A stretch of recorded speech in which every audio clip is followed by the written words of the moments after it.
Аббасид халифаты ыдырайт. Ыдыраганда башка күчтөр келип башка мамлекеттер түзүлө баштайт. Ошондо да Борбор Азияны тез жоготот да. Тажикстан, Түштүк Кыргызстан, Өзбекстан территориялары Майваранахрды тез жогото баштайт. Майваранахрда болсо ирандыктар кайра күчкө кирип, кайра араб жарым аралга түртүп ийип, кайра өзүнүн 3-чү Иран мамлекетин пайда алышат. Бул Саманиттер империясы болот да. Ушул Саманиттерге бүгүнкү расмий Тажикстан өзүнүн атын байланыштырат. Саманиттер империясы 819 жылдан 999 жылга чейин болгон да. Азыркы баягы Христос төрөлгөн жылынан тарткан да, азыркы расмий календарда алган. Биз да ошо бүт дүйнө жүзү ошо расмий календар менен жүрбөйбү? Анан ошол жерде баягы Афганистанды басып алышат. Мынакей көрөсүңүз, Кабул мисалы үчүн. Ошо Пакистан азыркы территориясын басып алышат. Кыргыз Республикасынын бүгүнкү биздин мекенибиздин жарымына чейин баягы Төө Ашуга чейин басып алышат. Төө Ашуга чейин, ошо Казарманга чейин басып алышат. Бүт баягы биздин Фергана өрөөнүн азыркы Талас, азыркы Жалал-Абад, азыркы Ош, азыркы Баткен территориясы ушул Саманиттер империясынын астында болуп калат. Бүт Тажикстан жана ошол Бадахшандын жарымы Саманиттер империясынын астында болуп калат. Бадахшандын бир бөлүгүндө ошо баягы эле Исмаилиттер жашынышат да ошо. Могу мен точка көрсөткөн жерде Исмаилиттер жашынышат жана кала беришет да. А бул жерде болсо Самани империясы гүлдөп, анан өзүнүн баягы ошол жаңы маданияттык ошол кезде Махтум Кули жана башка жана ошо түрк элдерине каршылык көрсөтүп, угуздар менен согушуп, ушундай мындай кандайдыр бир мамлекет түзүлө баштайт. Саманит мамлекетин 4 бир тууган негиздейт да. Бул Нух, Ахмад, Яхья жана Ильяс деген. Алардын өзүнүн баягы Аббасид халифатынын ичинде Аббасидтердин кызматкерлери болгон да, вазирлери болгон, жергиликтүү бектери болгон да. Анан негизи ошол Аббасидтер 3-чү фитна болуп ыдырай баштаганда, анда ушул жерге ээликтерин арабтар жоготот. Ээлигин жоготкондон кийин Исмаил Самани 892 жылы ушул бүт Саманиттердин бекликтерин, ошол сатрапияларын, бөлүктөрүн бириктире баштайт. Бириктирип туруп, анан Саманиттер ушул жылдары Аббасидтерге сөз айтышат да. Биз силерден бөлүндүк, кош болгула деп. Ошол Саманит империясын түзө баштайт, мындай айтканда. Түзүп баштап туруп араб тилин жоготушат. Араб тилин жоготушуп, кайра фарс тилин күчөтүшөт да. Фарс тилин күчөтүп, жайылтышат. Алар деген эмнеси жакшы, аябай мындай маданиятка көңүл бурушчу. Алар деген ошол маданиятка, илимге кандай бүт ушул акча берип, колдоп, алар кезинде Фирдауси, Али Абу Ибн Сина, Рудаки пайда болушкан да. Анан негизи ошо бүт китептери, араб алып келген китептери ошо парс тилине которушкан. Грек китептерин парс тилине которушкан. Жана арабтардын Индиядан алып келген математиканы кайра ошо парс тилине которуп, ошо бүт акырындап бере башташат да. Алар деген ошол негизи акырындап шаарларды кура баштайт. Шаарларды куруп, аларга мындай оазистерди, арыктарды, акведуктарды кура баштайт да. Анан негизи ошо кайра мурунку Иранды жаратабыз, баягы байыркы Иранды күчтөнтөбүз деп. Өзүлөрү мусулман болгону менен ушуну акырындап Сокту Хорезмди басып алып туруп, анан Сокту Хорезмге биздин баягы ушундай бөлүгүбүз деп, аларга дагы мүстөмдүк кылып, ошол имараттарды кура баштайт да. Анан негизи бул жерде баягы халифат болгондо, халифаттын негизи күчү Арабияда болчу да. Иран жерлеринде жана Орто Азияда, Борбор Азияда, түрктөрдүн жерлеринде халифаттын күчү аз болчу. Ошон үчүн негизи ошо Аббасидтер бул жерге кошумча күчтү жибере алышпай койду да. Жибере алышпай калып, анан негизи акырындан ушул Саманит өлкөсү Нишапурга чейин барып, Индияга чейин жакындап, ошо көп учурда бул жерден ошо белуджилар менен согушуп ошол жерден акырындап негизги күчтөрүн бул жерге колдонуп баштайт да, Индияга жакын жерлерге, чек араларына. Харасан, Тахаристан, Маверанахрга да. Анан Нух деген Исфиджаб шаарларын басып алат. Бул жерде Теңир дининдеги түрктөр болчу да, ушул азыр Казакстан тарабы. Анан негизи ушулар акырындап согушуп, бир жеринде соодагерлик кылып, тынч келишимдерди алып келип, мисалы үчүн ушул Кыргызстандын түштүк жерине да, азыр Кыргызстандын түштүк жерлерине тынчтык менен келип, кээ бир жерлерде согуш менен алып, анан ушуну акырындап баарын ушуну басып калганга аракет кылышат дагы. Анан негизи Кавказда согушушат көп. Кавказдан аракет кылышат баягы. Кавказда Дербентте аларга каршылык көрсөтүшөт. Анан негизи ошол Исмаил Самани деген болот. Исмаил Самани көп ушул жерлерди басып алганга күчү жетип калат да. Анан 961 жылга чейин Ахмат деген ханы болот. Ал Систанга кол салат. Систанга кол салып туруп, ушул тарапка баягы арабтарга акырындап мындай күчүн көрсөтө баштайт да. Өзүнүн акчасын чыгара баштайт, ушул акчасын. Анан андан кийин ошол Абу Абдаллах Насрдын баягы баласы келет, анын визири Абу Абдаллах бийликти колуна алып алат да. Анан акырындан ошол негизи бийлиги вазирлерге өтө баштайт. Вазирлер негизи ушул көп ишти жасай баштайт. Ушул кезде баягы Алптегинден болот. Тахаристанда Алптегин деген ошол Саманиге баш ийген киши болот. Ошол негизи Алптегиндер, тогрул бийлер ушул пайда болот да ошол кездерге. Тогрул бийлердин ата бабалары алар акырындап баягы бүгүнкү Түркиянын түзгөнгө негиз сала башташат да. Оғуздар, Онукбодун эли, кыргыздар ушул акырындап Саманилерге каршылык көрсөтө баштайт.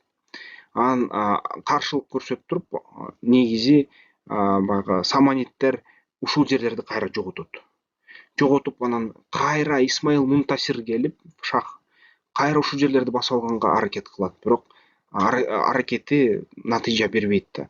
Бул территория азыркы Казакстан, Кыргызстан, Өзбекстан, Каракалпак территориясы жана ошо Мургап, Жергетал жерлери кайра ошо түрк элдери, анын ичинде баягы тогрул, Огуз, кыргыздар, кыпчактар ушуну басып алып, кайра беришпей коет да.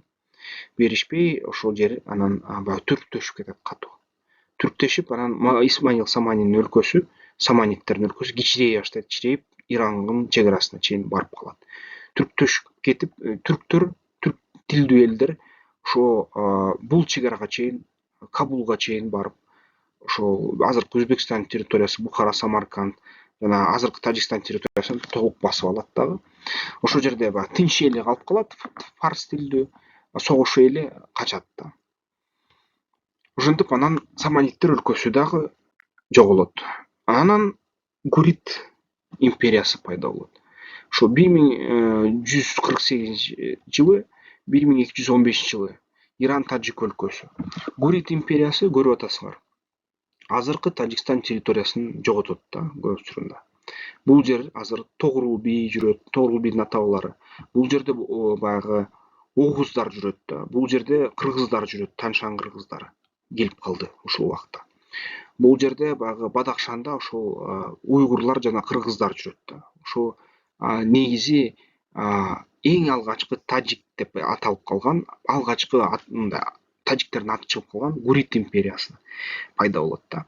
Иран Тажик империясы. Гурит империясы ушул Гурганга, Мерв, Нишапур, ошол Газни, Лахор, Делиги мындай үстөмдүк кылат. Бул жерде мисалы үчүн алгачкы жолу гуриттер келип туруп, баягы мурунку кийинки шейбанилерге чейин, моголдорго чейин ушул Делини басып алышат да. Делини басып алып туруп, ошо Индияга үстөмдүк кылат. Алар деген Лахути, Нубия, Барисалга чейин барып, Баранасиге чейин барып, Ажмер шаарларын бүт ушундай ээлик кылышат да. Гуриттер негизи ошо алардын курган издери калып калды да. Тажикстан, мисалы үчүн Тажикстан Афганистанда, Афганистан Тажикстан Хорасан чек арасында ушундай имараттар бар да, мисалы үчүн. Ошол гуриттер анан негизи мындай карасак 100 жылдан аз убакыт баш болушкан да. Анан гуриттер көбүнчө мусулман болушкан кайра эле.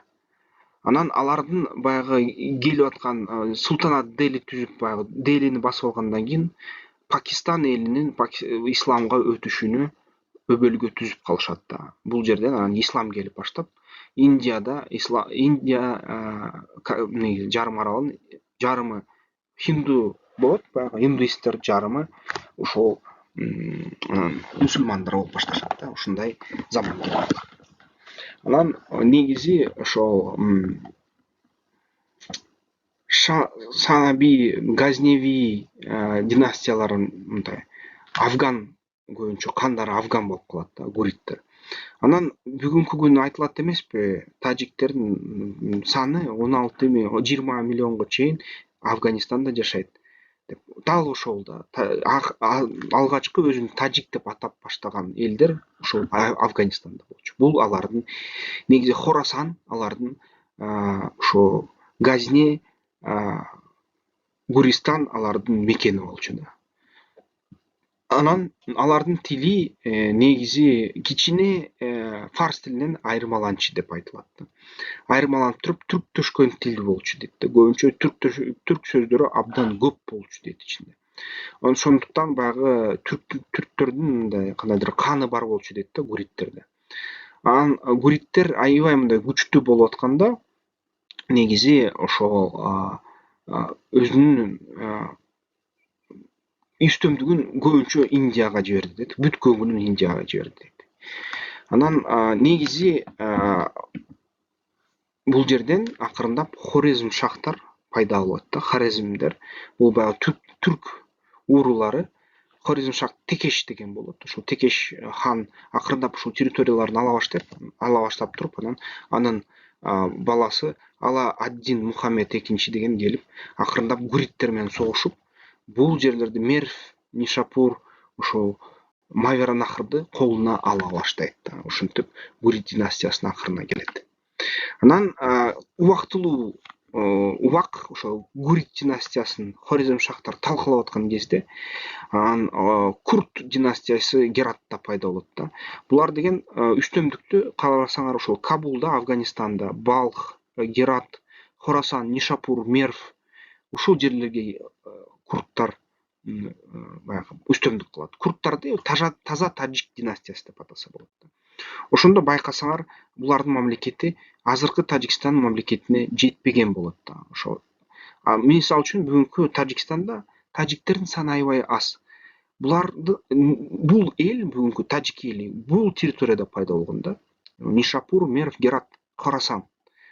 Азыркы Афганистанда алардын укуктары көбүрөөк десек болот да. Анткени так ушул жерде булар пайда болуп, өзүн тажи эли деп, баягы араб тожик эл сөздөн арылып, тажик деген сөзгө мындай көңүл буруп, биз деген тажынын элибиз, биз деген ар бир биздин эл мүчөсү тажига таандык деген сөздү биринчи айтышып, ушул жерден негизи уюткусу пайда болот да, элдин уюткусу. Тил боюнча, маданият боюнча, ишеними боюнча, улутчулдук, этникалык кандайдыр бир мындай уюткусу боюнча да, мындай жалпы мындай кан боюнча негизи ушул жерден пайда болушат да. Анан бул жер алардын жери эмес болот. Бул жерде ягноптор пайда болот да баягы. Бул жерде Карахани уруулары, Табгачтар, Яглакарлар пайда болот да. Анан ушулар ушул Бадахшан эли мисалы үчүн пайда болот да. Бул жерде баягы Измаилиттердин дини үстөмдүк кылат. Карахандардын дини, исламы үстөмдүк кылат. Ошол кезде алар негизи уюткусу тажиктердин ушул Хорасан. Анан Курт династиясы пайда болуп, 1245-жылдан 1381-жылга чейин ушул жерге ээлик кылып, баягы түрктөргө, Тогрул бийгедин огуздарына каршылык көрсөтүп, ал ошондоп акырындап өз бийлигин көтөрөт. Ошондо курдтар да жеңилип, акырындап Сербидар мамлекети пайда болот. Сербидар ошо 1336-жылы, 1381-жылы. Азыркы этникалык тажиктер ошол Сербидар мамлекетинин ичинде калып калат. Сербидар деген сөзү өзү тажик тилинде баягы асылынгандар же асылганга даярлар, же болбосо баягы башы бузуктар, мындай эч качан тайманбастар деген ушинтип которулат экен да. Анан ушул сербидарлар өзү эле элдиктин кыймылы болгон. Алар деген баягы Илхан ханатынын ичине кирип кетишкен, баягы гуриттердин хандыгынын астына кирип кетишкен да. Анан алар ошол катуу монголдор бул Орто Азиянын бүт баарын басып алып атат. Бүгүнкү күнү сербидарлар ушундай көтөрүлүп алып, анан Чагатай улусу келгенде Чагатай улусунун астына баш ийишет да, монголдордун астына. Ошентип анан сербидарлар баягы мына монголдордун көбүнчө мындай Чагатай улусунун көбүнчө кызматкерлери, бектери болуп калат да, ошол Хорасанга. Ошондой кыска убакытта болгон. Анан Газневи түрк династиясы пайда болот да. Газневи Мухаммад Газневинин ушу баштапкысы ишинен баштап негизи 963-жылы пайда болуп, 1187-жылга чейин ушул Газневи империясы пайда болуп туруп, Кабул, Газа, Лахор, Зарани, Мерв ушул жерлерди басып алган болот да. Анан көрүп атасыңар, азыркы Кыргызстан территориясына тиешеси жок, бирок ошондо Газневи баягы негизи бүт өзү Газневилер түрктөр болгон да, түрктөр болуп, алар ушул жерлерге үстөмдүк кылып, ушу азыркы Тажикстан территориясында да ушул үстөмдүк кылып жатышкан. Анан Чагатай улусуна кайра сербидарлар ошол көтөрүлүш чыгарып, сербидарлар Газневилерге баш ийбей, Илхандардын астына калып, Илхан мамлекетинин. Анан ошол Чагатай монголдор келгенде Чагатайдын улусунун астына калып калышат.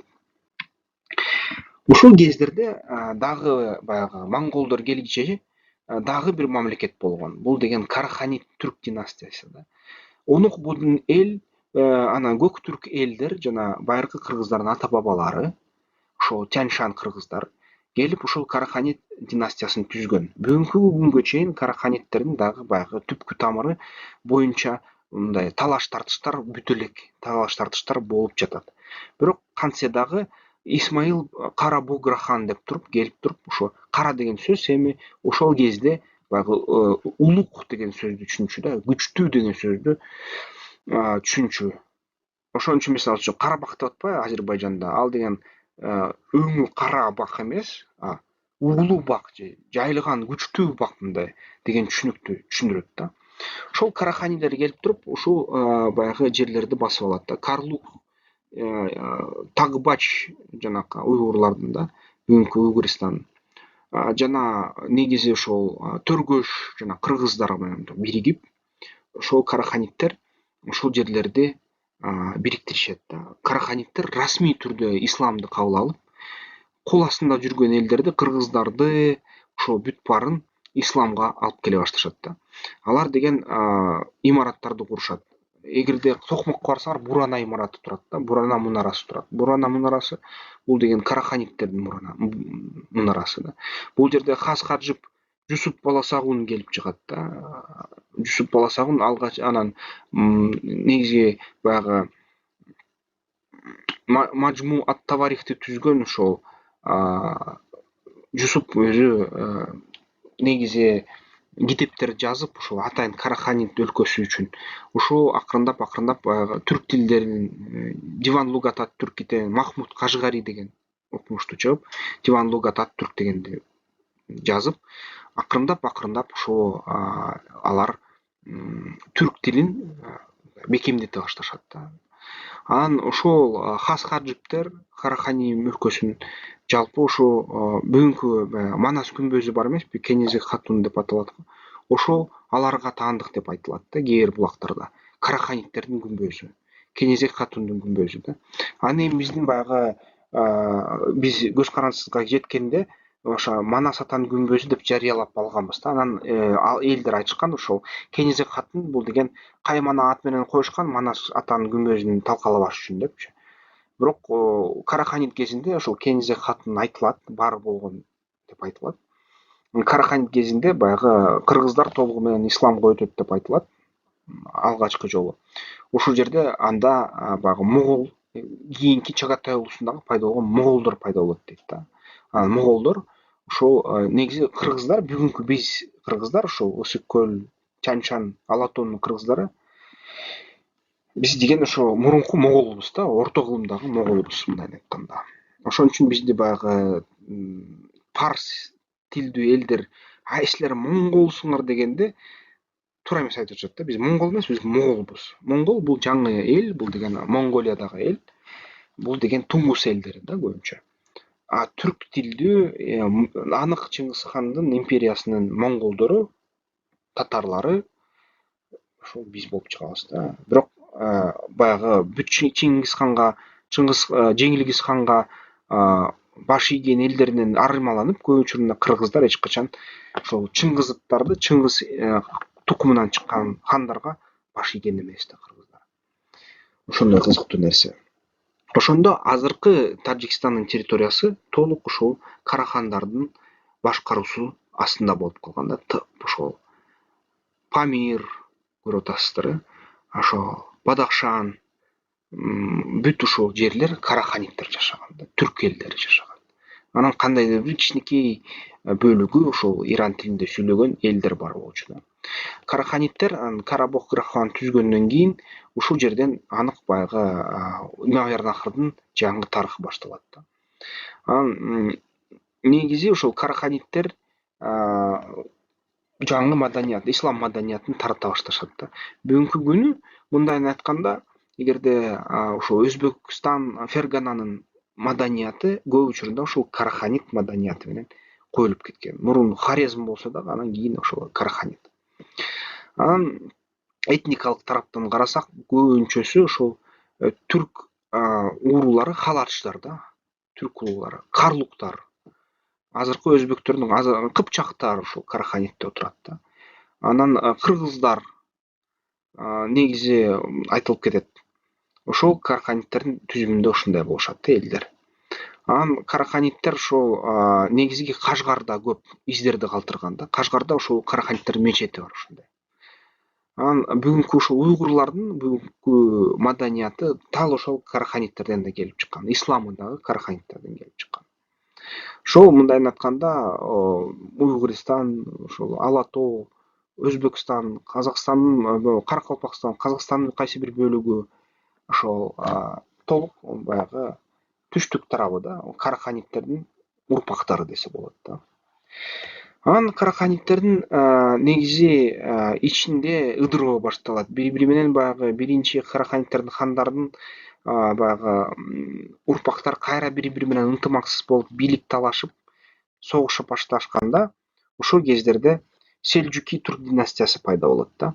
Селжуктөр бүгүнкү ошол түркмөндөрдүн негизи баягы ата бабалары, уруулары деп айтса болот да. Селжуктар алар деген ошо Мавараннахрды басып алып, көрөсүз, Афганистан, Кабулду басып алып, Кокон басып алып, Самарканд, Бухара, Мерв, Ашкабад, Ирандын өзүн толугу басып алып, селжуктар Багдадка чейин барып, халифтен Багдадты басып алып, анан Анкараны шаарын курушуп, азыркы Түркияга кире башташат да. Селжуктор акырындап ошол түркмөндүн элдеринен чыгып туруп, ошол Канлы элинен же Канак элинен чыгып туруп, ошол алар акырындан ошол бүт жерлерди басып алган болот да. Селжуктардын султандары ошол Мисирге келип туруп, бир кездерде кул болуп барып, Мисир баягы араб халифтерине акырындан бийликти алмаштырып, анан ошол казактардан келип чыккан деп казактар айтышат, кыргыздардан келип чыккан, барластардан келип, өзбектерден келип чыккан деп өзбектер айтышат. Ушул жерде негизи султандардан, селжуктардын султандарынан келип чыгып, ошол Мисирди бир нече жылы башкарып келет да.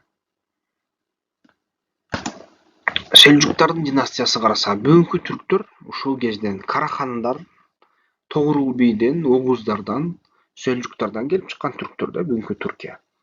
Анан ошол кезде алар биздин бир элибиз болгон да, биз алар менен бир эл болгонбуз. Бүгүн кыргыздар, мен байкайм, түрктөрдү жек көрөт. А эмнеге жек көрөсүңөр? Анткени силер Совет пропагандасынын курманга чалынгандарсыңар да. Анткени совет пропагандасы Орусия түрктөр менен бир нече жолу Плевнадан согушуп, Осман империясы менен согушуп жүрүп, аны душман катары карикатураларды, маданий материалдарды, контентти түзгөн да. Анан Советтер Союзу болуп кеткенде ошол контентти советтик пропагандага айландырып, биздин башыбызга киргизген түрктөр душман, түрктөр душман, түрктөр душман деп. Анан азыр силер түшүнбөй атасыңар да, ошол түрктөрдү душман көргөндө силер түшүнбөй атасыңар. Карахандар, кыргыздар, кыпчактар, оғуздар, селжуктар, биз баарыбыз бир элбиз, түшүнүп атасыңар ушуну? Бир элбиз, бир маданият, бир тилбиз, бир канбыз. Ошол түрктөр, мисалы үчүн, Фатих болуп кеткенде 1400-жылдары, ошол осмондор Византияны басып алгандан кийин, жана Византияны түрктүн астына келтирип алгандан кийин, ошол аскердин арасында кыргыздар да болгон. Изникте кыргыз түрбесин карап келген. Ошол аскердин арасында да кыпчактар да болгон да. Ошол аскер арасында дагы Абулкайырдын жоокерлери болгон. Наймандар болгон да, казактардын азыркы.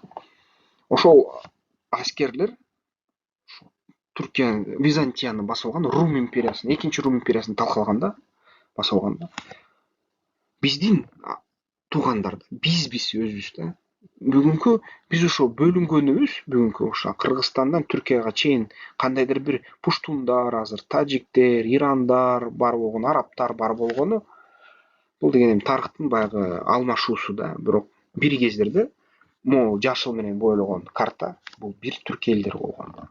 Ошон үчүн бүгүнкү түрк эли гректер менен аралашып кетти, галаттар менен аралашып кетти да. Мисалы үчүн ушул жерде жашаган элдер менен аралашып кетти. Алардын каны Европага чалып аралашып кетти да, чыланып.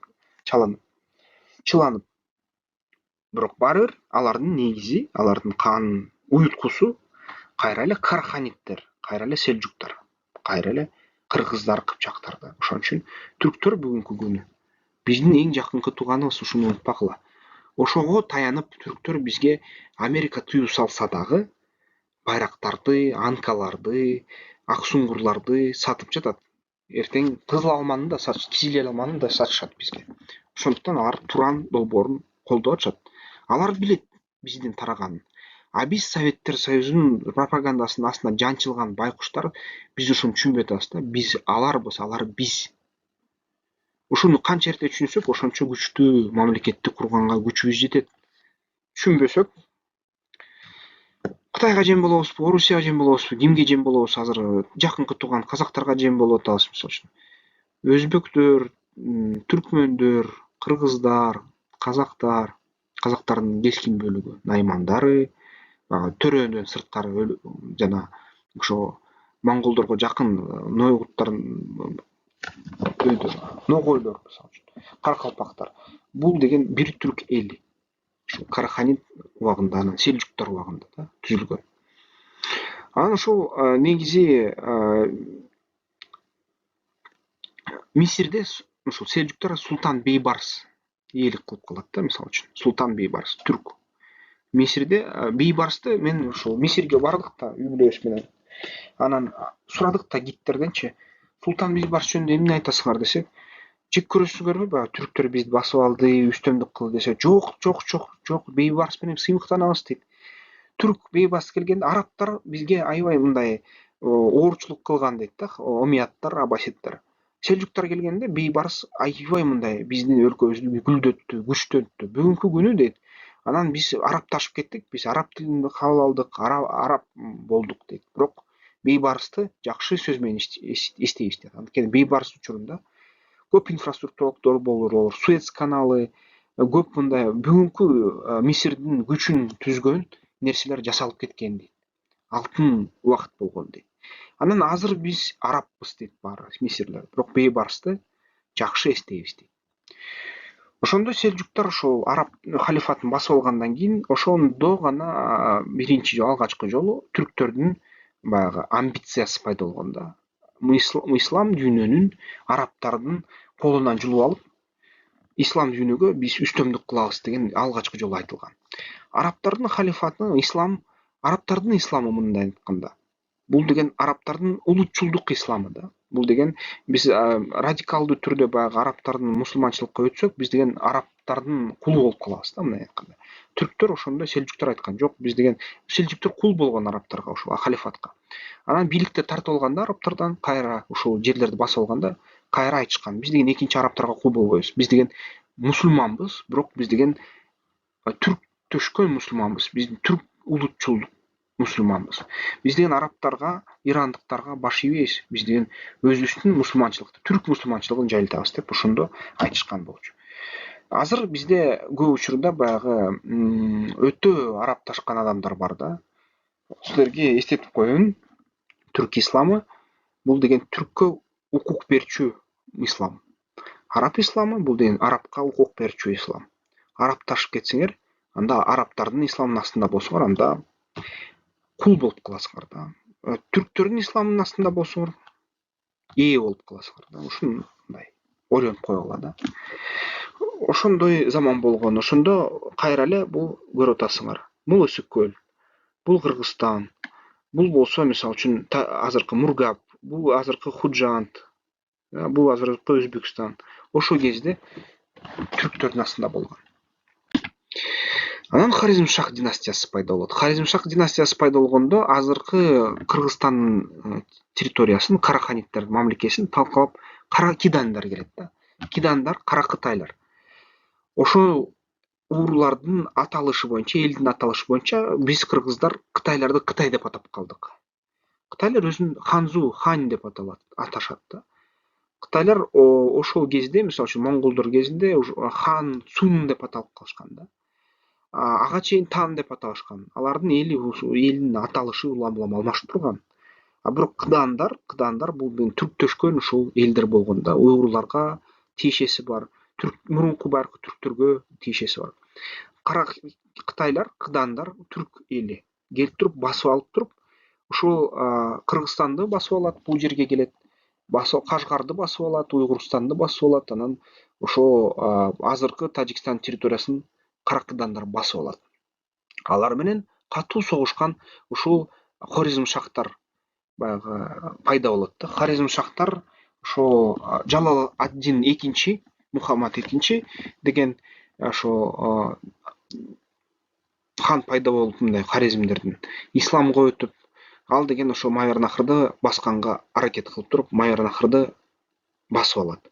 Майырнахрды басып алганда, алар деген Исфаган, Ирандын бир кескин бөлүгүн басып алышат да. Ал Зеренжи, Кандалар, Лахор, ушул Индияга чейин барып, Кабул, Афганистанды басып алат, Нишапурду басып алат. Алар деген баягы Ургенч бүгүнкү Хива. Анан негизи ошол Кят, Жент, Ходжент, Ташкент ушул бүт шаарларын түзүшөт да. Алар ушул жерден анан негизи Мараканданы, Самарканд, Бухараны басып алышат. Булар деген түрктөшкөн эл, булар деген баягы эле ошол эле селжуктардын тукумдары, ошол эле түркмөндөрдүн тукумдары. Негизи ошол Хорезмшах династиясынын эң негизги аскер күчтөрдү түркмөндөр түзгөн. Ошо эң негизги жарым баягы элдеринин ошо Дагестан, Азербайжан эли түзгөн Хорезмшахтар. Масул, ошол Герат эли, Тебриз элде ошол Азербайжанда. Азыр бул жер Ирандын астында, бирок бул жерде негизи кескин бөлүк, Ирандын кескин бөлүгү, керек болсо Иран тилде сүйлөгөн элдерден да көп азербайжандык элдер да. Ошол жерде хандыктар пайда болот. Азербайжан деген, Эриван деген хандыктар пайда болот. Ошол тарапта да Хорезмшах кезинде. Анан ошол Хорезмшах түрк тилдүү мамлекет ушул Иранды басып алгандан кийин ушул жерде азербайжандар жашап калышат. Ошондо бүгүн азыр Ирандын территориясы баягы Орус империясы менен бөлүшүп алышкан болушат Кавказды. Орус империясы кичинекей Азербайжанды бөлүп алса, Ереванды армяндарга берип салса, анан негизи кескин бөлүктү Азербайжанды ирандыктарга калтырат да, Иран шахына. Ошондо бүгүнкү күнү Ирандын жарымынан көбү 40%га чейин балким 60%га чейин бул түрк тилдүү азербайжандыктар. Келечекте, жакын келечекте булар бирдемке болот да. Мен ойлойм, булар деген акырындап баягы күчкө кире баштаганы менен, эгерде азыр Америка Кошмо Штаттары Иран менен согушуп ийсе, Азербайжандар өз элин өзүнө кайтарат.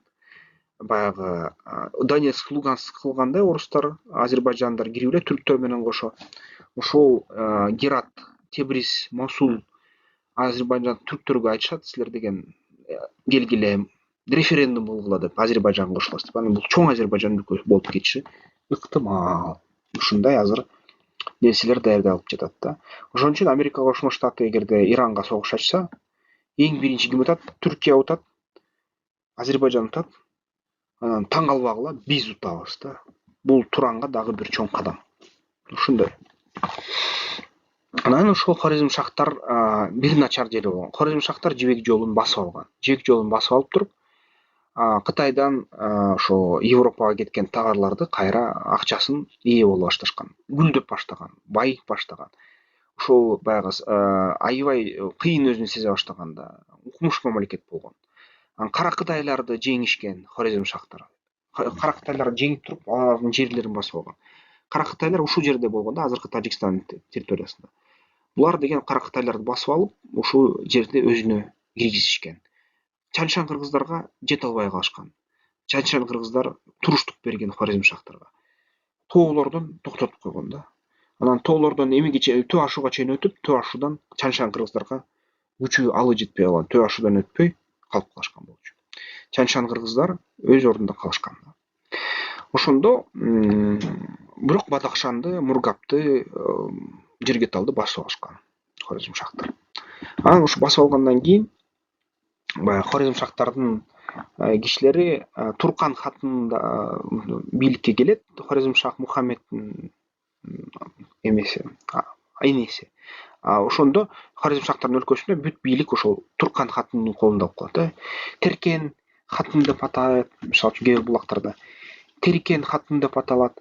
Анан Туркан хатын ошол башкарып калат дагы. Анан алгачкы жолу монголдор жаңы Кытайды талкалап, жаңы Сун империясын талкалап, жаңы бийликти алып, Жеңилгиз хан анан Кытайдагы жибекти Европага жибере баштайт, жибек жолу аркылуу. Жибере баштаганда ушул жерге такалып туруп, анан Хорезм шахтарынын кишилери, бектери ошо кирген кербендерди тоной баштайт. Ошого аябай начар мындай көз караш менен Чыңгыз хан кат жазат, тонобогула деп элчилик жиберет. Элчилерин болсо жергиликтүү бектер союп салышат да, тоноп бир эле элчини калтырышат. Ошол бир элчи келип туруп Чыңгыз ханга айтат, ошо Хорезм шахтар туура эмес иш кылып атат. Хорезм шахтар биздин элчилерди өлтүрдү десе, анда Чыңгыз хан айтат, мен Яссада жаздым деп, жаза же Ясса жаза китебинде жазылган дейт. Элчилерди өлтүрбөш керек. Чыңгыз хан бүгүнкү күнү эл аралык укукту түзүп берген хан. Жеңилгиз хан ошол эл аралык укуктун эң негизги баягы мисалдарын, эң негизги эрежелерин түзүп берген. Жаза деген китебинде. Жаза китеби ошол уйгур тилин баш кылып, монголдор административдик тил катары колдонуп, бүт Евразияны басып алып, ошол көп элдерге таратышкан. Кийин бул эл аралык укук болуп калган да. Ошондо алгачкы жолу айтат, элчилерди эч качан тийбеш керек. Элчилерди тийсең, анда кел дос болобуз, дос болбосоң анда согушабыз деп кат жиберет. Анан Хорезм шахка ал кат кайра жетпей калат. Хорезм шахтын бектери кайра Чыңгыз хандын элчилерин өлтүрөт. Ошондо Чыңгыз хан дагы бир кат жиберет. Ал бир катта бир эле сөз жазылган да. Күт. Аны Мухаммед түшүнбөй калат да, бул кайсы бир монголдор талаа арасында жүрөт бир мокочолор. Кимдир булар? Тегин албай коет да. Тегин албай койгон чоң ката болот. Анткени монголдор келип туруп кол сала баштайт. Току Чарноён менен ошо Субудай Богодур баатыр келишет дагы, ошо катуу сокку беришет да. Ага чейин алар кыргыздарга келгенде, кыргыздар мисалы үчүн Энес айлык кыргыздар баш ийип берген. Чаншандык кыргыздар дагы баш ийип берген. Бирок Чаншандык кыргыздар Монгол империясында федерат катары киришкен да. Бул эмнени билдирет? Чаншан кыргыздар Монгол империясына өткөндө толук укуктарын сакташкан. Чагатайдын улусуна киришкен жана монголдор ошол кыргыздарга эч кандай ички иштерине кийгилишкен эмес да. Согушка чакырат, кааласа барат, каалабаса барбайт. Ушундай карым-катнаштар болгон да. Биз федерат болгонбуз да монголдорго. Ошон үчүн бизге Чингизиттер бирде хан келип октурупташкан эмес болот. Кыргыздар өтө эркин сүйүүчү. Монголдор нарынга кол салып көрөт, ошол Чагатайдын уулдары.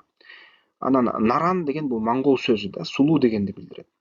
Анан ошо нарынга кол салганда тоо арасында кыргыздар ошол Чагатайдын бир баягы кол астындагы аскерин оёнун кырып коюшат.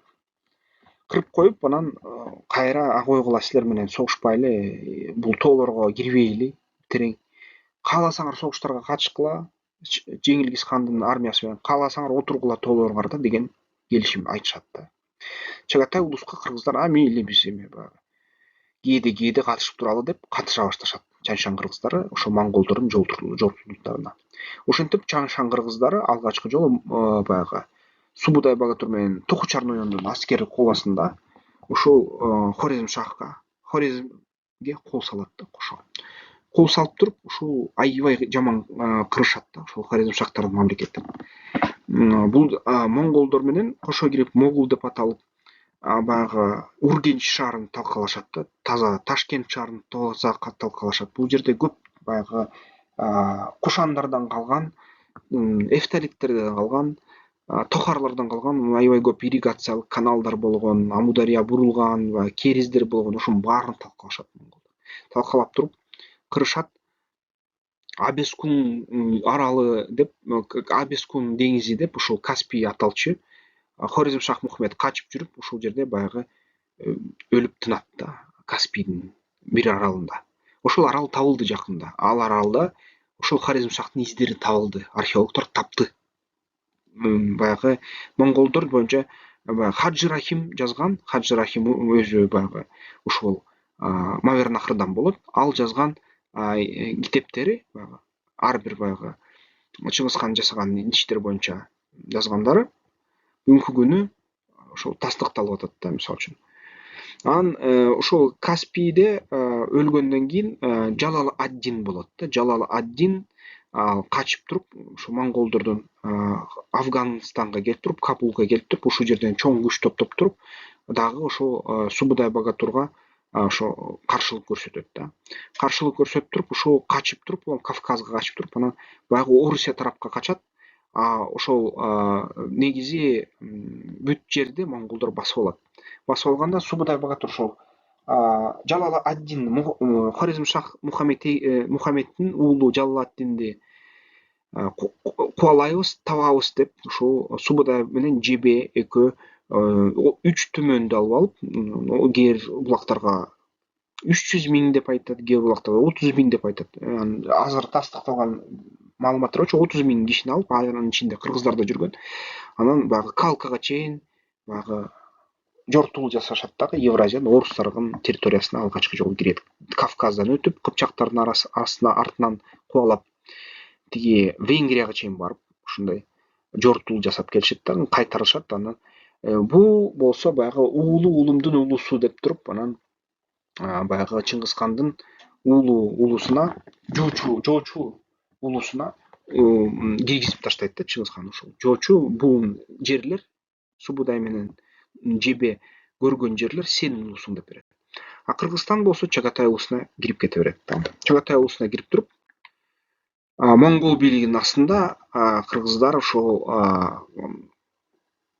жерде калып калышат. Мынакей Чагатай улусуна кайсы шаарлар кирген? Бул деген Беш балык, азыркы Бейжин, Турфан, Алмалык, Хатан, Кашгар, Ташкент, Бухара, Самарканд, Кабул. Ошо Балхаш суусунун бою менен ушул Чагатайдын улусу болгон да. Анан кыргыздар Чагатай улусунун жүрөгүндө болгон. Моголдор деп туруп бизде ошо бизде уруулар бар, монголдор деген. Ошо нойкуттар менен анан биригип, биз деген кыргыздар Чыңгыз хандын империясынын тили түрк тили болгон да, кыргыз тили болгон да. Селжуктардын, түрктөрдүн, огуздардын, кыргыздардын тили болгон. Ошондо эгерде азыр биз убакыт машинесин жасап туруп, сиздерди мисалы үчүн жиберип салсак, ошол кездерге сиздер жарым-жартылай 80% сөздөрдү түшүнмөксүңөр да, Чагатай тилин толук түшүнмөксүңөр. Чагатай тили, кыргыз тили аябай окшош болчу.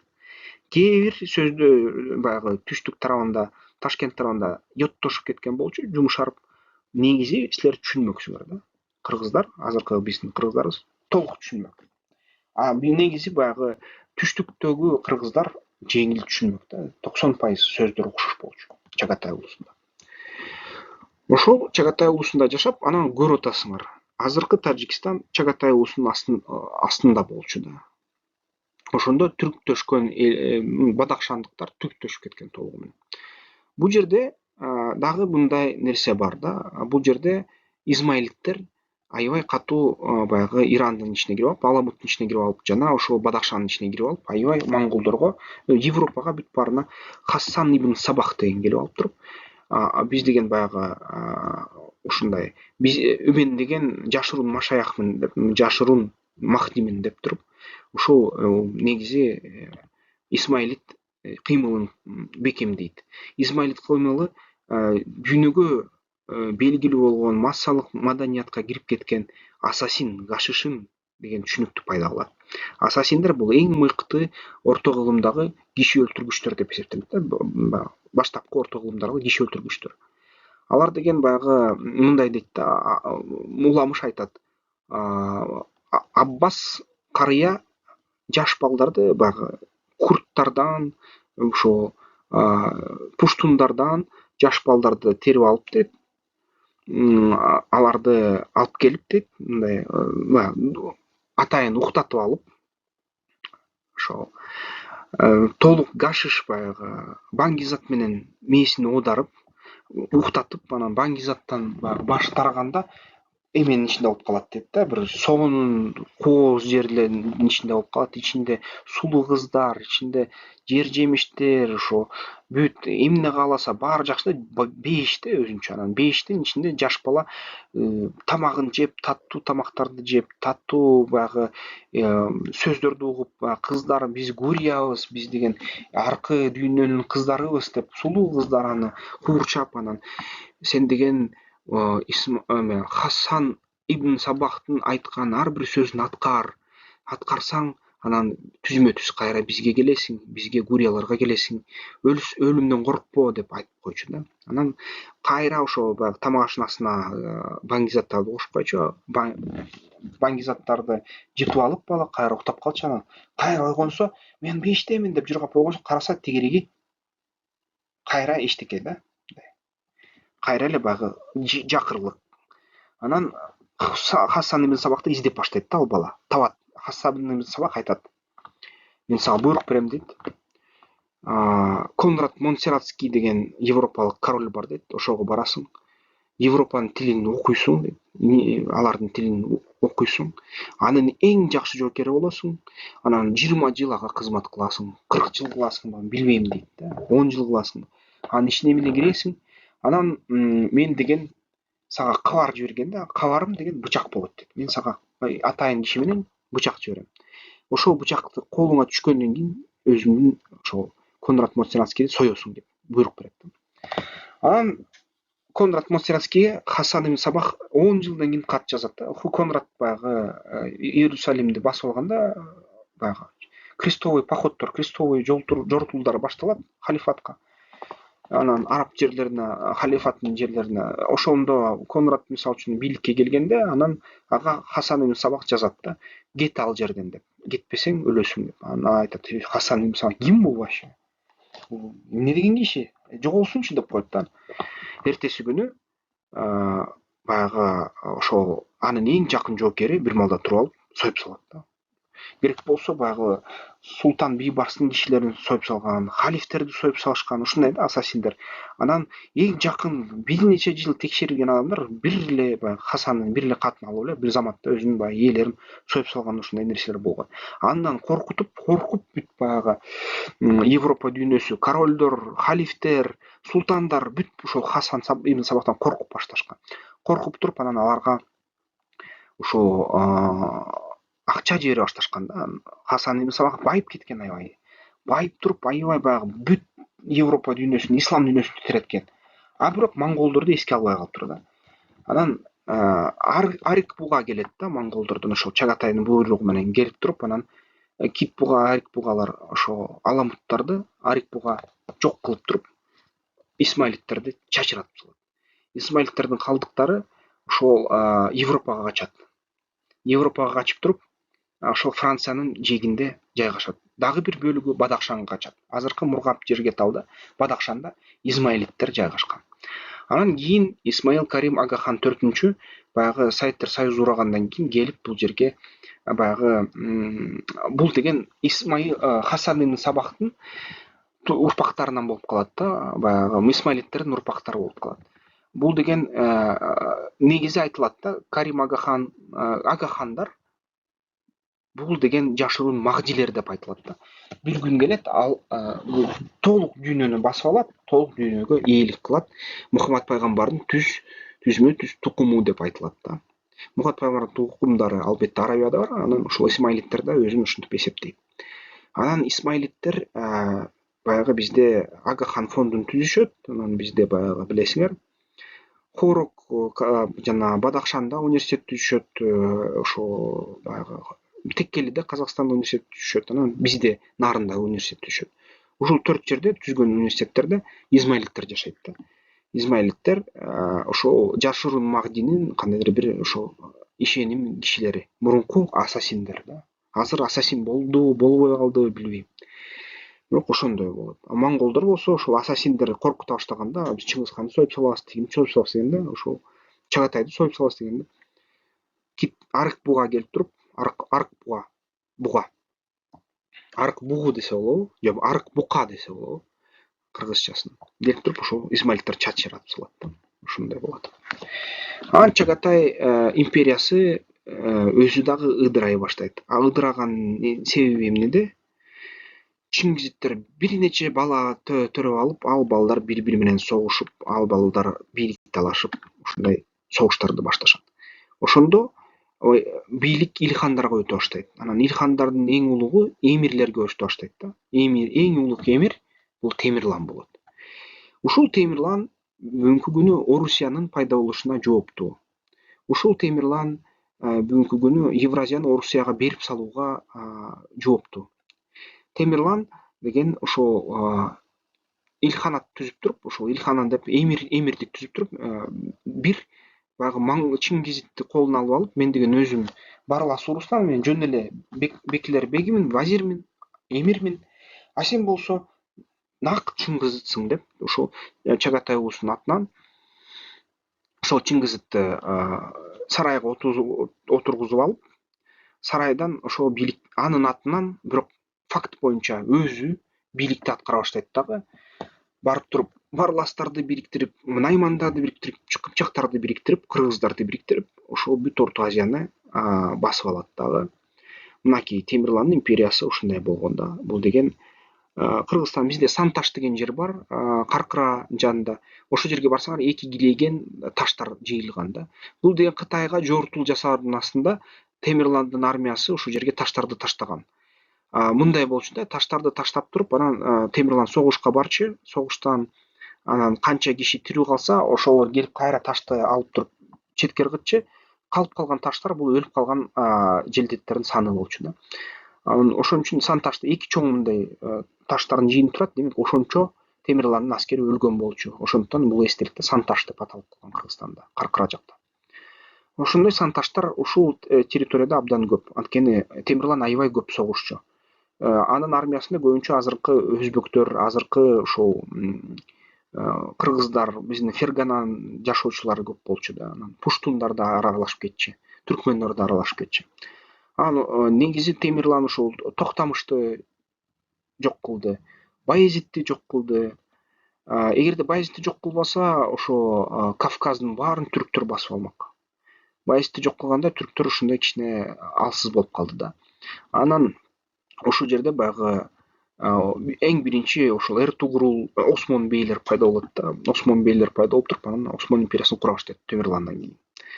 Анан ошо Темирлан деген барып баягы Мамай Алтын Ордону кырат. Алтын Ордону кыргандан кийин, албетте толук токтоткондон кийин, ошо Токтомуш менен Мамайдын иштерин Мамай кыргыз болот деп аталат да. Кыргыз Мамай ошол Москваны басып алат. Москванын баягы Орусияны князьдыкты Жуучу улусунан ушул бекем кармап турган болот. Бекилер бек болуп, ошо өзү да таза баягы Чингиз болбосо да келип туруп баягы баскак болгон да, баскак болуп ошо салттарды салып турган. Бирок Мамайды ушул акыры баягы Токтамыш менен согуш жүрүп, анын акырында ошо өлөт да. Токтамышты бири колдойт, Темирлан бири, анан Токтамыш ушул жерлерди өзүнө Орусияны ээликке алып алганда, анан кайра жини келип баягы туура эмес кылып атасың деп барып талкалайт да. Темирлан ушул Токтамышты талкалагандан кийин Москва князьдыгы өзүнүн бийлигине келе баштайт. Бийлигине келе баштагандан кийин алар деген өзүлөр баягы негизи Манамактын шапкасы деп атпайбы? Манамактын шапкасы бул Канчака. Өзбек хандын кызы Канчаканын шапкасы тебети, баягы үкүк тебетеги болгон да, жаш серки кезиндеги. Ошол жаш серки кезиндеги үкүк тебетеги орустардын Манамак шапкасы болуп калды да. Кызыктуу факт. Анан ошол менен орустар бири-бирине баягы такты бере баштады да, Манамак шапкасын. Аялдын шапкасын башына кийип, ушундай күлкүнүчтүү нерсе. Ошондо баягы Өзбек хан, ошо Майырнахрдын ханы Чингиз орустарга мисалы үчүн жарлык берген да, ошо Иван экинчиге, Иван биринчиге ошо жарлык берген. Алар деген Иван экинчи болуп, Иван үчүнчү Калита болуп, Иван төртүнчү Грозный болуп, акырында Токтамышты Темирлан кырып салып, анан ошол Иван экинчини кырам деп дагы бийликке алып келем деп Темирлан келип баратканда жолдон бирдемке болуп кетти да. Баягы орустардын уламыштары боюнча Казань, атайын баягы икона көрсөтүшкөн да. Икона көрсөткөндөн кийин анан ошол икона Темирланга жаман түштөр кирип, Темирлан анан коркуп, кой бул жерден ийгиликтүү эмес болот экен деп кайкырып, кайра кетип калган дейт. Темирландын баягы катчылары жазган боюнча чын эле жаман түш көрүптүр Темирлан. Ошол жаман түш көрүп, анан кайрылып, кайра кетип калыптыр да, баягы Москваны кырбай. Темирлан Москваны кырбаганын эсебинен Москва күчтөнө баштайт. Анан ушинтип Орусиянын азыркы Евразияны басып алган Орусиянын түпкү тамырын ушинтип Темирлан түзүп берген. Эгерде Темирлан Токтамышты жоготпосо, эгерде Темирлан Чингиздин баарын кырбаса ушул территорияда, анда Орусия болмок эмес да. Бирок болгон иш болду. Темирлан ошондуп Өзбекстанга, Өзбек ханга орустардын өзгөчө ыраазычылыгы бар, рахматы бар. Ошон үчүн бүгүнкү күнү орустардын бийлигинин жанында Алишер Усманов да бар. Анткени тарыхый мындайын айтканда Өзбек хан Орусияны түзүп берди. Темирлан ошол Орусиянын коопсуздугун камсыздап берди, мындайын айтканда. Ушинтип Темирлан дагы мынакей билесиңер, кыргыздар федерат болгон Темирлан империясына. Темирлан эч качан Кыргызстанды толук басып алган эмес. Анан албетте бирок баягы азыркы Тажикстан Темирландын астында болуп калган да. Ушундай нерсе мургап жерге талды кошо. Ушинтип орто кылым келе баштайт. Темирлан Самарканд, Бухараны курат. Темирлан Хиваны курат. Темирлан ошол Майырнахрдын алтын жылдарында мындай Улукбек мырза чыгат, обсерватория курулат. Темирландын кезинде Шейбанилер пайда болот. Темирлан өлгөндөн кийин Шейбанилер үстөмдүк кылат ушул жерге. Шейбанилер баягы бири-бири менен урушуп кетип, Өзбек хандын кишилери менен урушуп кетип, качып баягы Бабур, Шах Бабур пайда болот да. Ошол Шах Бабур баягы Сулейман тоодо жашап, анан анын артынан Шейбанилердин артынан баягы ошо Өзбек Минг, баягы Өзбектин уруулары кубалаганда качып барып Кабулду басып алат да. Кабулду басып алып туруп, ошол Кабулдан алынган Пуштун менен ошол мурунку монголдордун жиберген атайын отряддары бар болчу, аякта Хазарейлер деп коет. Хазарейлер менен биригип ошо Шейбанид Бабур барып Могол деп атап өзүн бүт Индияны басып алат. Анан Британия империясы келигиче Индиянын баары Могол империясы деп аталып калат да, Могол хаганаты деп аталып калат. Ушундай нерсе болгон. Анын арасында да кыргыздар жүргөн. Кыргыздар Делиге барып ошол моголдор менен кошо үстөмдүк кылган. Бүгүнкү ошол кеткен кыргыздар азыр ошол Пакистан элине сиңип кетти да. Ушундай нерсе болду. Ошондо да карасаңар, ошол тажиктер дагы эле Хорасан менен Хатанда жашашат, Хорасанда жашашат. Анан Кандагарда жашашат. Азыркы баягы Пянш эң негизги уюткусу Пяншта жашайт. Ал эми Тажикстанда дагы эле бул элек болчу да тажиктер ошол заманда. Анан түрк бийлиги болот. Түрк бийлиги мындай айтканда баягы түрк элдер бийлиги да. Бул деген негизи ошо Минг империясы да. Минг империясы акырындап Кокон хандыгы пайда болот. Кокон хандыгы алгачкы мындай кадамдар пайда болот да. Анан Иран жана Бухара бийлиги келет ошол 740-жылы 1868 жылы Бухара эмирлиги пайда болот. Хива эмирлиги пайда болот да. Алар бөлүнүп кетет. Коканд элиги болуп кетет. Кокондо кыргыздар негизи ролду ойношкон да. Армиянын аскер башчылар кыргыздар болчу. Анан негизи баягы ушул жаңы хандар баягы Кыпчактан, анан Ирандан хандар Кокон хандыгынын бийлигине келмейинче көбүнчө кыргыздарга жакшы карым катташ болчу да. А бирок ошол качан ага ошондой өтүп кеткенде Кокон хандыгына баягы ирандыктарга алар келип туруп салыктарды көбөйтө баштады.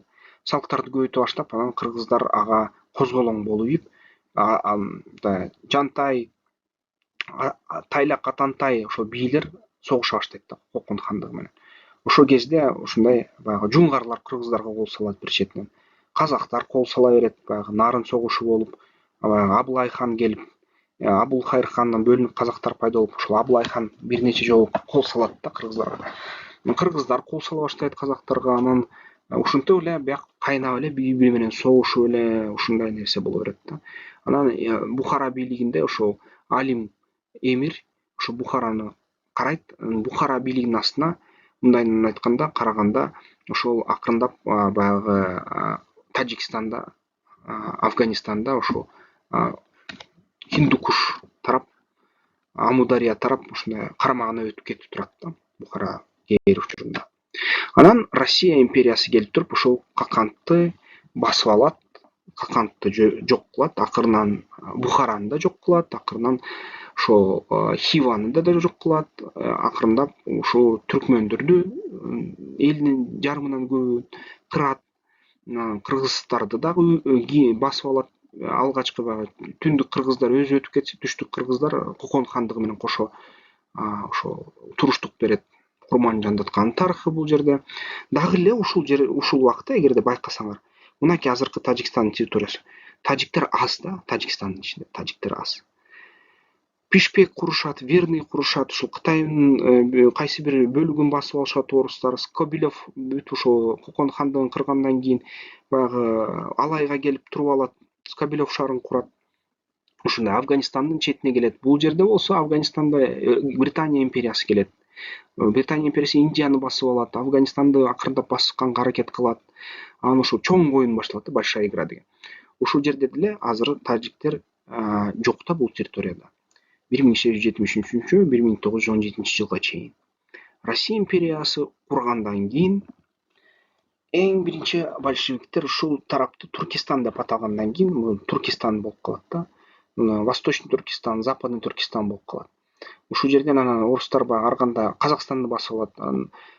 Лицейлерди, мектептерди кура баштайт. Ал мектептер баягы жергиликтүү аткаминерлерди окута баштайт. Аткаминерлер Туркестанский республика курабыз, демократия курабыз, Туран курабыз деп башташат да. Дагы бир кызыктуу нерсе айтайын. Темирландын империясы расмий түрдө Туран деп аталчу. Ушуну эстеп койгула. Темирландын дагы бир жолу айтайын. Амир Темирдин мамлекети расмий документтерде Туран деп аталчу. Түшүнүңүздөр. Ошонун тарыхын большевиктер толук сүрө баштаганда, могул баары Туран.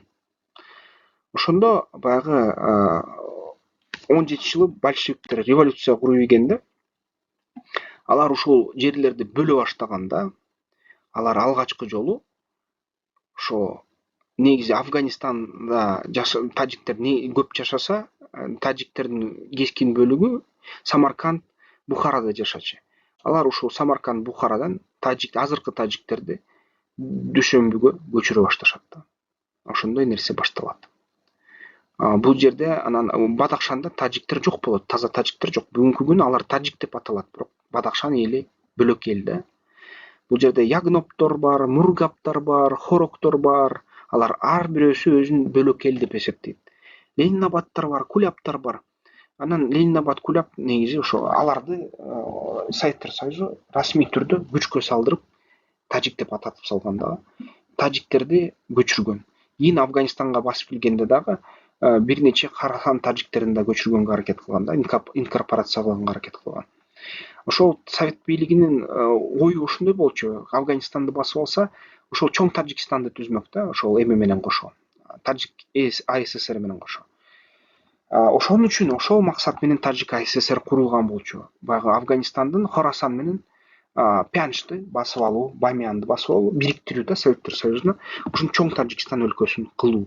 Ушундай маселе болчу да. Анан ишке ашпай калды, Советтер Союзу тишин сындырып алды да, ошон үчүн баягы бирикпей калды. Хорасан тажиктер менен Душанбе тажиктери бирикпей калды да. Ушундай пландар бар болчу. Анан ошо Тажик автономиялык социалисттик республикасы болгон 24 жылдан 29 жылына чейин. Анан Мургаб Жиргеталы Бадахшан билесиңер, баягы бизде ошол акыркы жылдары тажиктер менен болгон конфликттердин эсебинен чыкты, ошол ачыкка чыкты карталар. 24 жылкы карта ушундай да, мынакей жылын карайлы, карта республики и областей Средней Азии до и после национального размежевания бул большевиктер жазган карта. Ал карта боюнча көрүп атасыздар. Мургаб, Жиргетал, анан Баткенде анклав жок, баягы Вогрукта, Сокто. Ошол толук Кыргызстанга карачы да. Баягы тажик конфликт болуп атканда тажик массалык маалымат каражаттар ушул бөлүктү бөлүп алып көрсөтчү да, мынакей анклав жок болчу деп. Анан бул бөлүктү көрсөтпөй койгон да. Эгерде ошол толук картаны көрсөтсө, ушул эле картаны көрсөтмөк, ушул карта боюнча көрүп атасыздар. Мургаб Жиргеталды бизге таандык болуп калышы ыктымал болчу. Эгерде ошондой эле ошол кезде жок, биз 24 жылкы карталарга мындай басым кылабыз десе, анда чын эле биздин тарап анда бизге Мургаб Жиргеталды бергиле деген укугу толук бар болчу. Анан ушул укугун пайдаланып, жакынкы арада эле, мисалы үчүн биздин ошол коопсуздукка жооп берген жооптуу адамдар ушул сөздү айтышты да. Варухка анклав жок дейсиңерби, анда Мургаб менен Жиргеталды бергенге сунуш талап коюшубуз мүмкүн деп койду да. Бул нерсе тынчтык, мындай кандайдыр процесстерге жол берди дагы, азыр чек ара жазыла баштады. Бул аябай кымбат нерсе, бул деген же чоң кан төгүүгө алып келет, же жеңүүгө алып кетет. Бизге баягы Өзбекстан менен биз деген жакын тууганбыз, аябай жакын тууганбыз. Өзбекстан менен Казакстан баягы кан боюнча уруулардын жарымы бизге тууган, уруулардын жарымы Монголго тууган, ушундай экен да.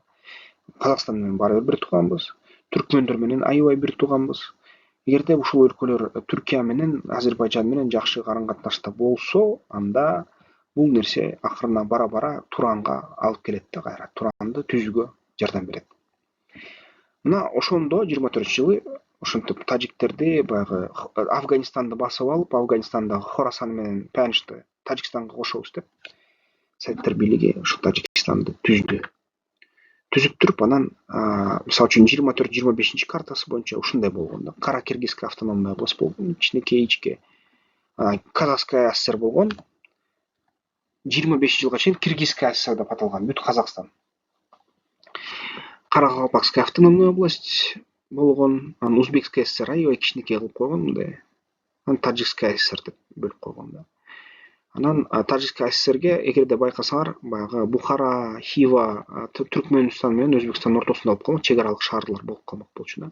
Анан кайра консультациялар өтүп, большевиктер кайра карталарды кайрадан чигип, мынакей 25-жылы акыры ушундай карта болсо, анан 26-жылы, 25-жылдын аягына ушундай азыркы Кыргызстан, азыркы Тажикстан, Өзбекстанга окшогон карталар чийиле баштады кайра жаңыдан. Карталар чийилип, акырында азыркы биздин чек аралар түзүлө баштады да. Ошондо деле көп чек аралар бекилген эмес болчу. Ошондо 29 жылдан 91 жылга чейин Таджик ССРдин тарыхы болот да. Таджик ССР баягы чек арадагы шаар болгондуктан, анан Афганистан согуш болуп атканда Ташкент менен Душанбе эң негизги ошол 201-дивизия эмгичекте турат, орустардыкы. Советтер Союзунун турчу ошол жерде. Ошо эң негизги базалар болчу да, Афганистан менен согуш болуп атканда.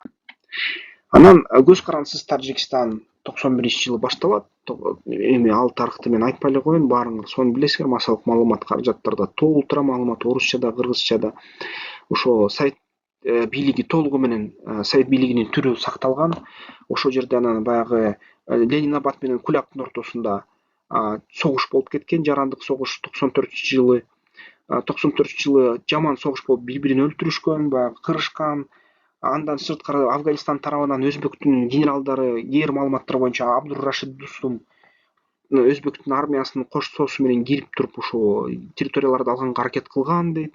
Ошол Согди областынан Панжи кентке, Айниге киргенге аракет кылган дейт. Ушундай өзбектөр акырындап Афганистан тарабынан сокку кылган дейт да. Анан ошо Ислам Каримовдун ою боюнча бул деген баягы 91-жылы эле толук эле ушул Согд областын толук каратып алмак дейт.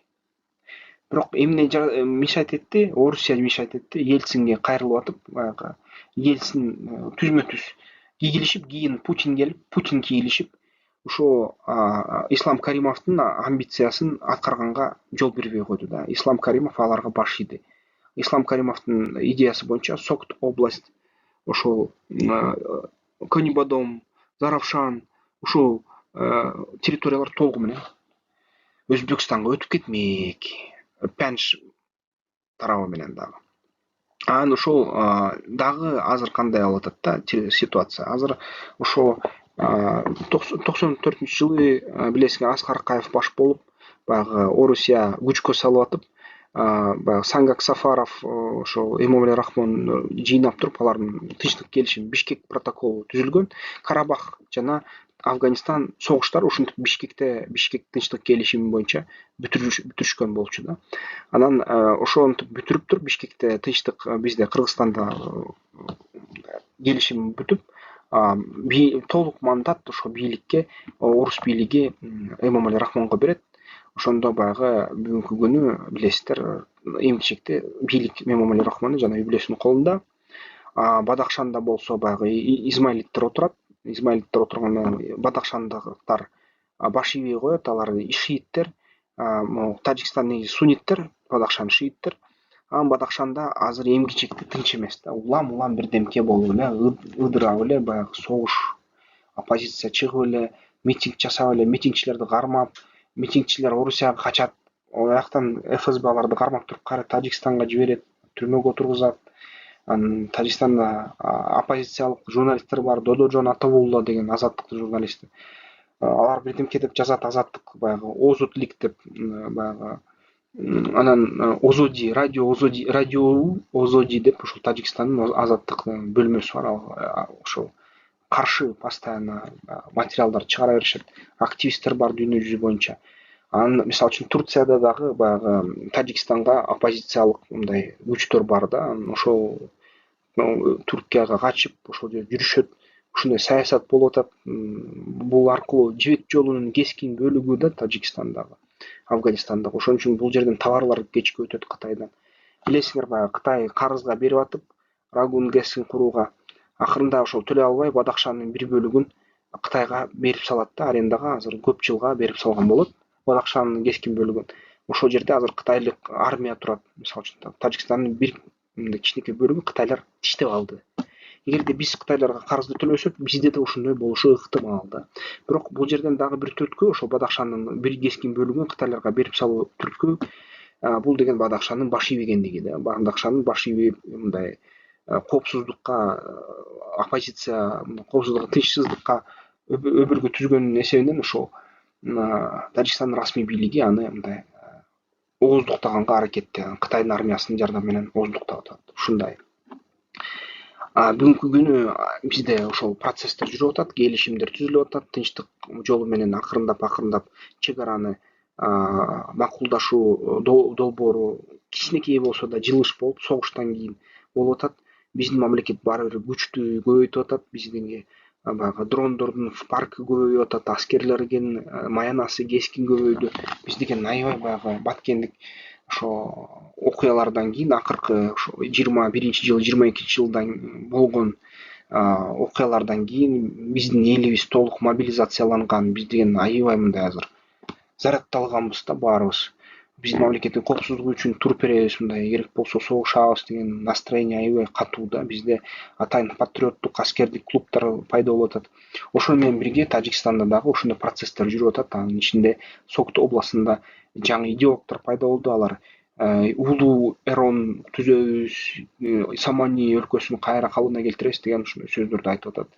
Бирок бул аябай туура эмес нерсе. Эгерде ушинтип алар айта берсе, бул чоң согушка алып келет. Ал чоң согушта эмне болот, ким билет да, кан төгүлөт, жер карта алмашып кетет, көп нерселер болуп кетиши мүмкүн. Балким бизди жеңет да, аларда курал көбүрөөк, Америкага жардам берип атат, Орусия, Казакстан 6 миллион патрон жиберип атат ошо Тажикстанга. Балким биз утуп алабыз, анткени Түркия бизге дрондорду сатып атат. Иран аларга Шахет-1 деген, Мужафар-2 деген чагымчыл жана жанкечтик дрондорду сатыптыр, завод курганга алгачкы ошол кадамдарды бериптир. Аларда да дрондор бар да, кескин. Бизде ошол байрактар, анкалар бар. Анан согуш болсо, тоо арасындагы согуш бул өзгөчөлөнөт да. Украинадагыдай болбойт, же болбосо Израиль менен Газаныкындай болбойт. Бул деген башкача согуш болот. Тоодо армия өткөнгө аябай кыйын. Өйдө танк чыгыш үчүн көбүрөөк бензин керек да. Анан тоонун чокусунан бир РПГ колго көтөрүп алган жердет килейген взводду токтотуп салат да, Капчыгайда. Ошон үчүн биз аларга да кирсек, аларда да тоо. Алар бизге да кирсе, бизде да тоо. Ошентип бири-бирибизди баягы чек арада жанчып эле отуруп калабыз да, мисалы үчүн согуш болсо. Эч кимге бул керек эмес. Бул экономикалык жактан эч кандай мындай жакшы эмес нерсе болот да. Эки өлкөнүн тең акчасы кескин азайып кетет. Анан чоңураак өлкөлөр бизди жем кылып алышат да. Ошон үчүн Тажикстанга да азыр бизге согуш ачканга эч кандай кызыкчылык болбош керек, бизге да болбош керек да. Бирок баягы Тажикстан эски 24 жылдык картаны көтөрүп алса, 25-жыл картаны да көтөрүп алса, анда биз да ал картадан көп өзүбүзгө пайдалуу нерселерди таба алат экенбиз. Тарых ушуну көрсөтүп атат. Эми жарандык согуш боюнча ошо 94-жылы аябай начар мындай нерселер болуп кеткен болчу дейт да. Жарандык согуш ушул тарапта болуп кеткен болчу дейт. Ошондо жарандык согушту пайдаланып, баягы бизге да баткендик окуялар болуп кеткен да. Баягы Жумана Мангани кирип келген Тахир Юлдаш менен ферганалык өзбектөр Каримовго болгон оппозиция да, ИДУ, Ислам Өзбекстан кыймылы деген. Ушул нерселер да болуп кеткен.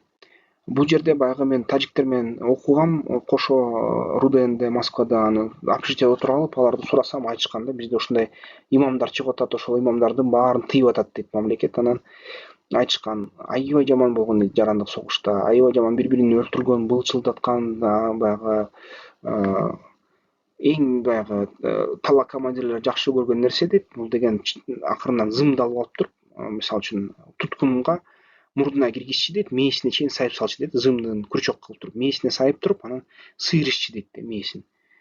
Сыйраганда адам акмак болуп калчу дейт, тирүү бирок акмак болуп калчу дейт. Анан ошондой нерселерди аябай жакшы көрчү дейт. Жарандык согушта талла командирлери. Ошон үчүн бул согушту токтотулган, Бишкек протокол менен токтотулганда тажик эли аябай чоң жетишкендик болду ал үчүн. Аябай чоң пайда болду.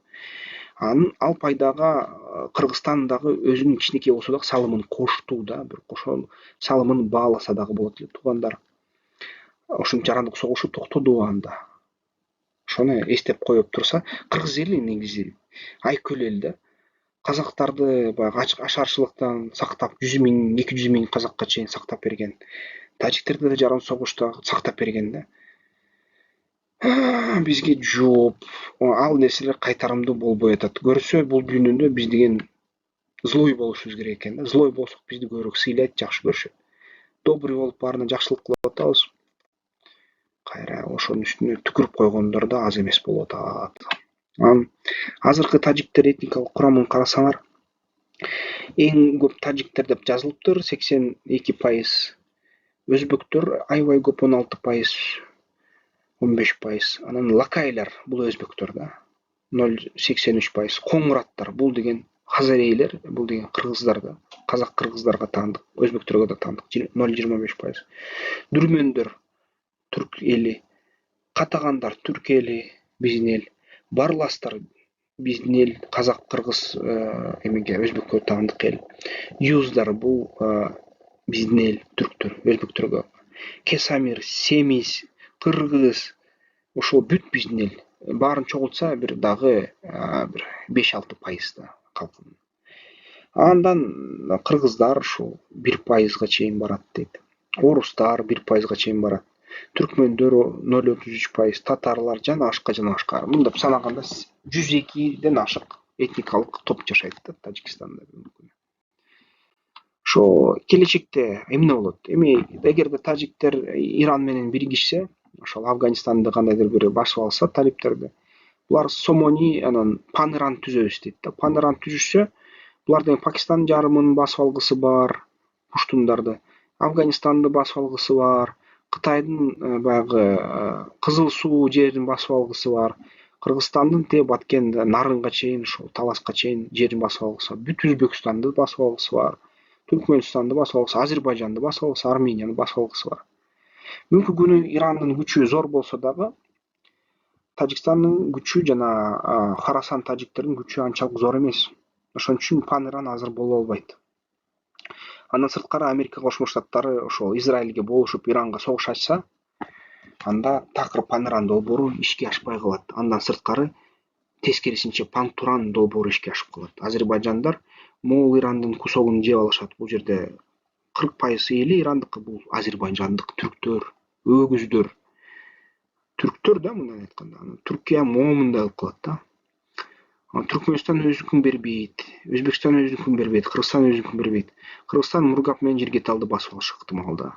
Кытай Бадахшандын жарымын и так эле алды. Ошондо баягы Пан-Иран Иран талкаланып, момундай кичинекей болуп калат. Афганистан өзүнүн күчүнө бар да, пуштундар, пакистандар Ирандын бул тарабын басып алышы ыктымал. Ошондо тажиктерге момундай эле кусок калып калат да жер. Ушундай нерсе болуп калышы толук ыктымал. Ошон үчүн Пан-Иран азыр аткарылбайт. Бирок бул Пан-Иран кээ бир ушул тажик улутчулдардын жана Иран улутчулдардын долбоору жана кызыл алмасы да, мындай айтканда. Башкача айтканда, мечтасы да, кыялы, арманы. Бирок арман боюндан калышы ыктымал. Пан-Орусия бул деген СССР 2.0. Булар бизди басып алгысы бар, анда ичинде Иран да кирип калат, Түркияны да басып алат, Кытайдын Манчжуриясын да, Монголиясын, ички Монголиясын да басып алат, ушундай да, жыргал да.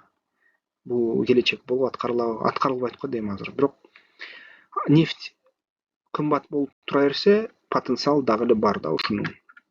Пан-Пуштун деген долбоор бар. Пан-Пуштун болсо, булар Пакистанга чейин басып алат, Казакстандын жарымын басып алат, Өзбекстандын бүт басып алат, Тажикстан басып алат, Кыргызстанды да басып алат экен пуштундар. Ошондой Пан-Пуштун долбоор болуп кетиши ыктымал. Туран деген вариант бар да. Туран вариант ишке ашып кетсе, мынакей могул Саха, Алтай, Шибер, бул Шиберде өзү. Татарстан, Казан, Казакстан, Уйгурстан да, Шинжань, ошол өлкөлөр Кыргызстан, Түркмөнстан, Өзбекстан, Азербайжан, Түркия ушуну бирип калышы ыктымал.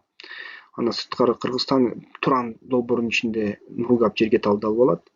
Түркия менен Азербайжан ошо негизи Ирандын ушу Каспий жээгин толук басып алышы ыктымал да. Бул эми дагы эгерде Америка Кошмо Штаттары Иранга согуш ачып ийсе, момундай вариантта аткарылып калышы мүмкүн.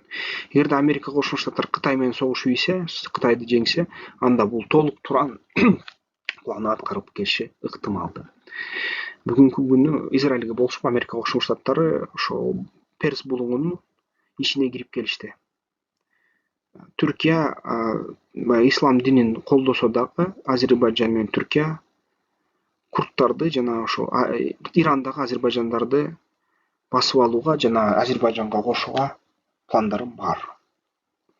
Ошон үчүн азыр баягы силер деген Иранга болушуп Израилге болушсаңар, менде көп комментарийде жазышты. Палестина, Израилди жок кылабыз, тигин. Түшүнүп койгула бир нерсени. Америка Израилга болушуп Иранга кол салса, Кыргызстан утат. Түрк дүйнөсү утат, Туран утат.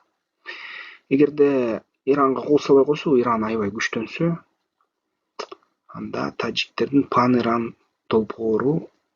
реалдуу боло баштайт да. Бул бизге абдан жаман. Ошон үчүн тынчтык болсун, бирок эгерде согуш нерселер улана берсе дүйнө жүзүндө, анда бизге Америка Кошмо Штаттары менен Ирандын согушу, Америка Кошмо Штаттары менен Кытайдын согушу туранга май, туранга пайдалуу болуп калат да. Ошону эсте кармап жүргүлө. Туран жолу. Бул деген реалдуу келечек да. Бул келечекте эч ким бири-бирин басып албайт, эч ким бири-биринин территориясын алып албайт. Тажикстан менен тынчтык болот, чек араларды жазып алабыз. Анда Кытайдан азыр Алматыдан мындай жол өтөт, темир жол. Кытай ошо Тааримден алып туруп, Кызыл Суудан алып туруп, Кашгар жана башка жерлерден темир жолду Баткен аркылуу ошо Жалал Абадка чейин ошо Өзбекстанга өткөрөт. Өзбекстан болсо ушул жолун Тегеранга кирип туруп Мешкетке жол ачат. Мешкеттен анан ошо Зангизур коридору менен ошо жана Иран коридору менен Баку жана Түркия бириктирилет жана жаңы жибек жолу пайда болот. Тажикстан болсо Душанбеден Өзбекстандын ичине темир жолду өткөрөт. Анда ушундай тынчтыкта эч бир бири-бирибизди кырбай, бири-бирибиздин жерибизди басып албай, чоң соода кылып Кытай менен биз ушундай өлө байыйбыз да, өлө жыргайбыз. 2-3 машинеден үй бүлөгү алабыз, небоскрепторду курабыз, микрочиптерди чыгарабыз, графен батареяларды чыгарабыз. Жаңы университеттерди курабыз, Америка Кошмо Штаттарга балдарыбыз барып окуйт, америкалыктар келип биздин университеттерден окуп калышы ыктымал. Ушундай тынчтыкты, коопсуздукту сактайбыз, космоско учабыз, сонун болобуз да. Бул деген туран жолу, бул деген реалдуураак келечек. Бирок бул үчүн тынчтык болуш керек биринчи, экинчиден Тажикстан менен бизге чек араны тактатып алып бүтүрүш керек бул суроону. Үчүнчүдөн баары бир биз аябай күчтүү мамлекет болушубуз керек. Бизге абдан көп курал керек. Бизге элибиз бүт армия болуш керек. Анан көбөйүш керек да. Кыргыздар азыр аябай сабаттуу болуп алып, 1-2 баладан шаардыктар түрөп атышыптыр да. Айылда дагы 2-3 баладан түрөп атыптыр, бирок айылда да 2ден баладан түрөп атыптыр. Эгерде ушундай тенденция сакталса, биз деген башка элдерге жем болобуз да, жок болобуз.